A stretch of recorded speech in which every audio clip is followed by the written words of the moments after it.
Good morning, everybody. Very nice to be here. Very nice and very interesting to hear the last two sessions.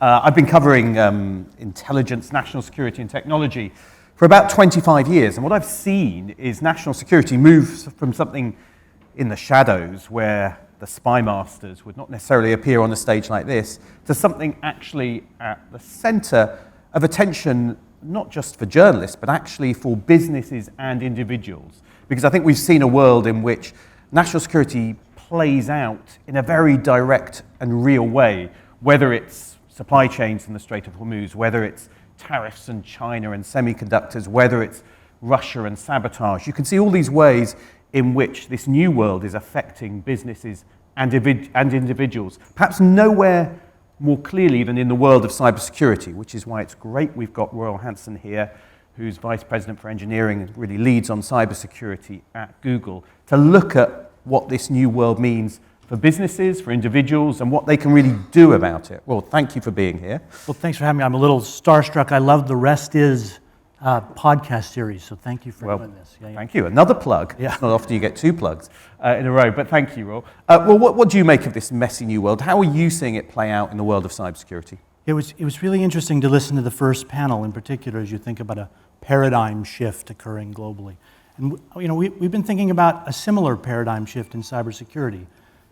We call ourselves software engineers, and so we borrow from that engineering discipline. And if you think about the Golden Gate Bridge in San Francisco, it took 5 years to build, lots of design for controls and safety, tons of work that goes in the beginning, but then it lives for 100 years, and we don't do a lot with it. But I think, in working with the AlphaFold team, and you'll hear more from DeepMind, the better analogy now, the better paradigm is biological, something that is much more dynamic. And so if we want to borrow on the security and safety from biology, not from engineering, we want to think about a blood-brain barrier. That's what keeps our mind healthy. It's an impermeable blood-brain barrier. Or think about your immune system. You think about B cells, and as you look in closely, B cells mutate at 1 million times the rate that a normal cell does. Also, it can defend against unknown foreign viruses or bacteria.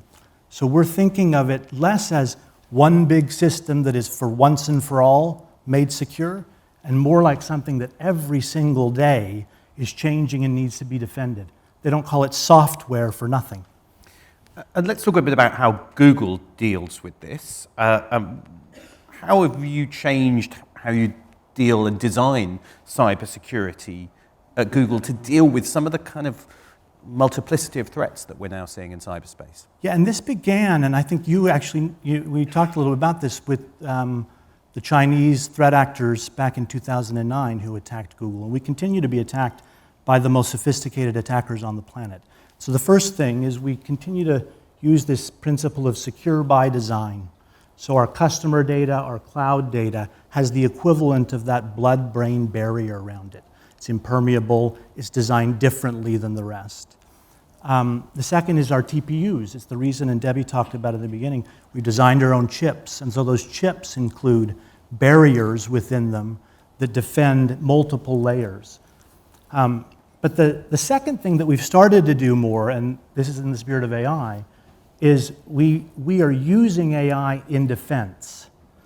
We do a lot of work to help, whether it's search, whether it's YouTube, whether it's cloud, but sometimes people forget, a little like the cobbler's children, to use the technology that we're using to help others to do our own work.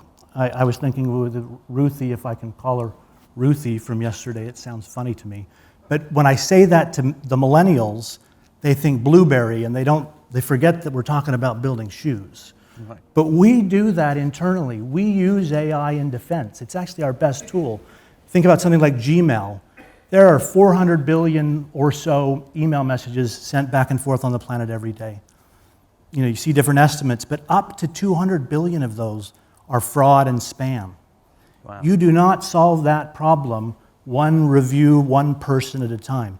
So as Debbie said, we've been an AI-first company for 10 years. That was one of our first use cases. Now we're moving into sort of the next level. Think of the B cells, where we've got agents that are cleaning up unused data, cleaning up unused privilege in the background, swarms of them. So those are a couple of examples of how we're going about this.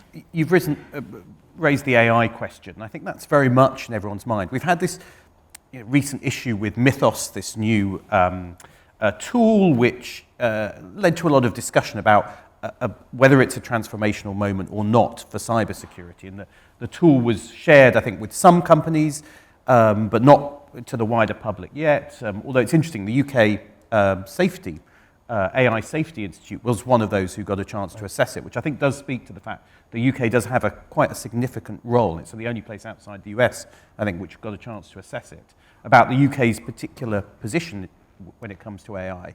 But there's been a debate about how far was the talk about this being a transformational moment in which there's going to be kind of Cybergeddon. Is that over the top? Is it marketing or not? People I speak to say it is a real moment. Maybe there's a bit of hype around it, but there is something going on at the moment when it comes to AI and security, and we may be seeing quite an intense period coming up, not least in the amount of patches people are going to see for their systems to defend it. What's your view of where we are now, where it comes to AI, how it's going to transform cybersecurity? Is it going to help offense? Is it going to help defense?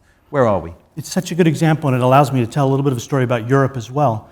A little over 2 years ago, as we began to see Gemini and the AI models become more and more capable, we took the DeepMind team, which is here in London around King's Cross, and we took a team called Project Zero, which is primarily based in Zurich. And they were built after that Project Aurora attack. They were some of the best hackers in the world who were finding vulnerabilities, into the previous conversation, burning those vulnerabilities before bad guys could use them. And we said, you all get in a room, figure out how we can use this technology. And they quickly found exactly what you've just described. We were going to find a lot of latent vulnerabilities that had been hanging around for years. But instead of just finding more vulnerabilities, finding a vulnerability is like 10% of the problem. 90% of the problem is patching and fixing things. Change management is an incredibly difficult thing. So we began a project, again here based in the DeepMind team, called Project Mender in the sewing, and said, let's start tuning these models to allow people, whenever they find a vulnerability, whatever sort it is, it will write the patch, it will write the fix.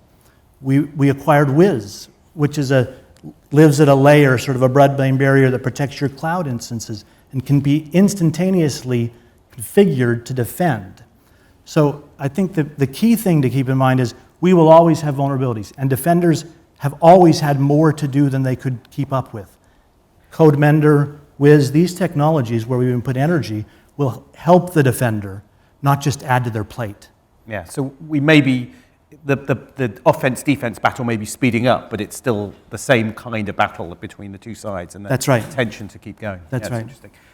One of the things, cybersecurity, again, is something we've seen move from the margins, something very few people talk about, to actually being much more embedded in popular culture now. We start seeing it in films and TV shows.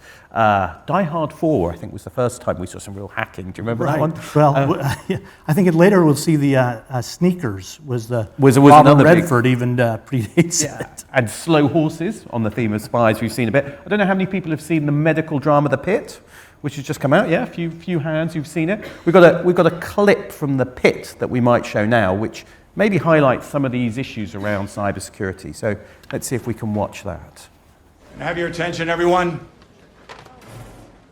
The internal disaster at Westbridge has been identified as a cyber attack. And now Good Dominion Hospital has been hit as well. Their ambulances are being diverted over to St. Mary's, but we can expect more walk-ins and Westbridge diversions. For how long? We don't know how long. If the ransom is paid... Ransom? What? Are we next? Our IT protection system has blocked thousands of intrusion attempts in the hours since Westbridge was hit this morning, but IT believes we're still vulnerable. So we're going to preemptively shut down all the computer systems. Patient registration, electronic health records, lab and radiology interfaces, email, internet. Talk to me first. You want to consult my department? I consulted your fellow attending. When are we going down? Soon. Very soon. Okay, hey, somebody get a picture of the board. Quickly, quickly. We're about to go analog.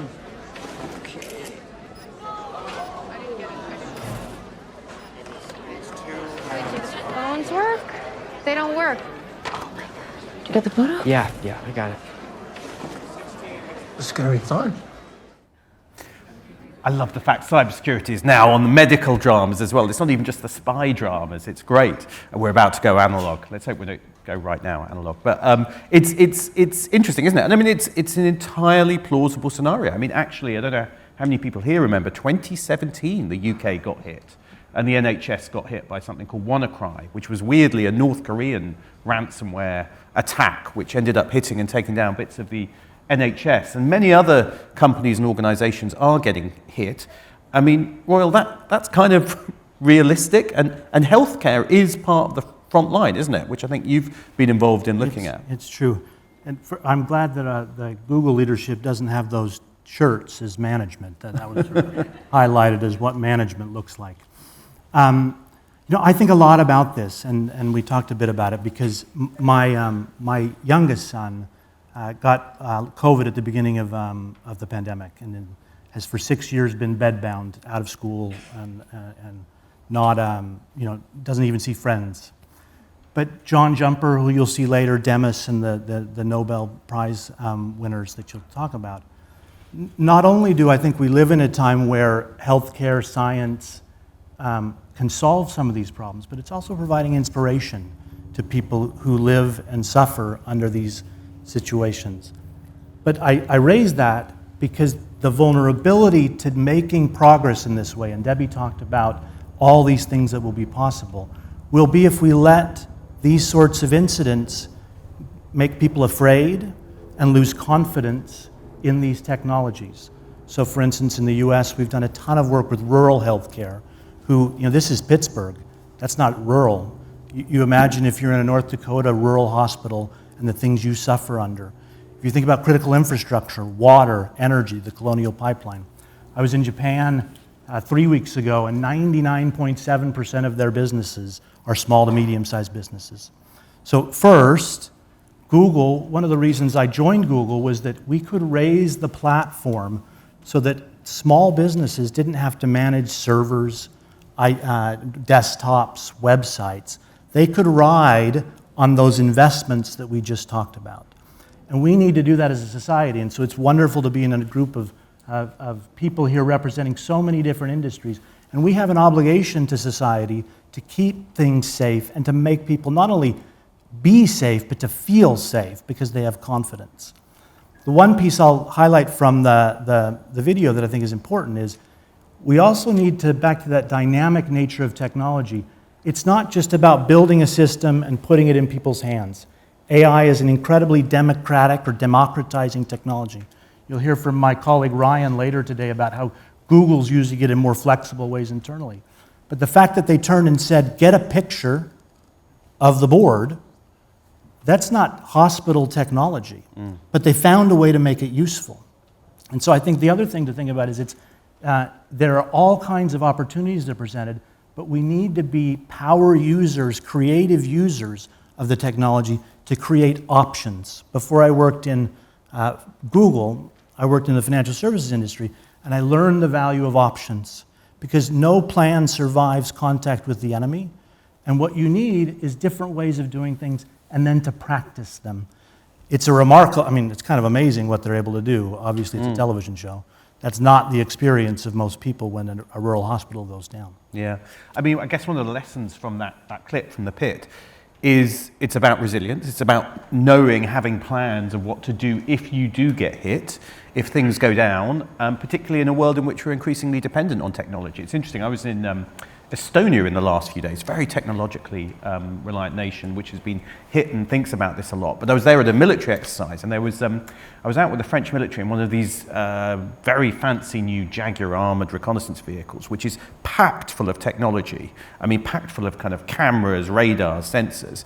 And yet the guys driving it were saying to me, they are taught to think what to do if everything gets jammed, if their systems get taken out, if they get hacked. How can they adapt? How can they be resilient? How can they move and fire and do things, in manual mode almost? And that, in a sense, is what we're talking about there. And I just wonder, Royal, as we come to an end, what your message would be to CEOs, people from businesses, about what they should be asking from their cybersecurity, their IT teams, to think about in this new world when it comes to resilience. No, it's a great question. I'm even thinking, as you're describing this, what was it, last fall, the Land Rover factory incident here, where they were offline for on the order of a month. And it's always one of the hardest things as a security consultant or someone advising a CEO to tell them the only answer you have in the moment is to go offline. And so I think first is to think about the options. And so instead of thinking of IT or a technology system, remember the immune system or the biological system, your circulatory system, your pulmonary system, your immune system, these all operate somewhat independently of each other, and they can continue to function even if something else is failing. So instead of thinking of IT as a sort of a cost and a well-bound capability, it needs to be much more woven into the fabric. And we're lucky in many ways with the next generation of employees who come with that expectation. I lived through an era where the consumerization of IT was a problem for IT departments because it broke the controls. We need to embrace that. And I think AI and then the cloud, the problem with those systems going down, in the cloud, you wouldn't have the same problem. Or if we released our Google books, they used to be called Chromebooks just last week. These don't operate with all the data and all the systems on that local device. It's being protected by someone else. The second thing to think about is what are the blood-brain barriers in your business? We, as Google, you can ride on our rails and ride on the investments we make, but what's the pacemaker I take as a great example? Right? There are lots of ways in which your heart can fail, but a pacemaker embedded there, monitoring each heartbeat, and with the ability to shock it very lightly to keep it going, solves for a myriad of things that could go wrong. And so whether you're in travel, whether you're in health, whether you're in transportation, what are your blood-brain barriers where you're going to invest above and beyond? Because then you can allow AI to operate and improve quickly, but within those barriers. I think something people get afraid of the non-deterministic nature of AI because it might hallucinate, it might do something wrong. That's why you need those blood-brain barriers and those, let's call them guardrails. And then you allow the power of AI to go to improve very quickly. John from AlphaFold, I'm sure we'll talk about this later, but that was really the power of the AlphaFold model, was to take the physics, which were very well constrained guardrails, and then to let the models operate very quickly and solve a problem that would have taken billions of years.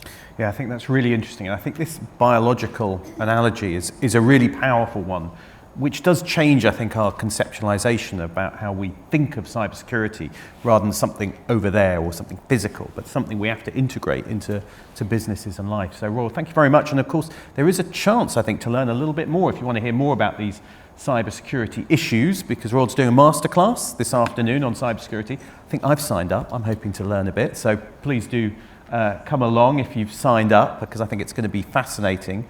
But I hope you've enjoyed this session and a chance to understand a little bit more about the cybersecurity challenges. But just say thank you to Royal, please, and join me. Thank you. Thank you.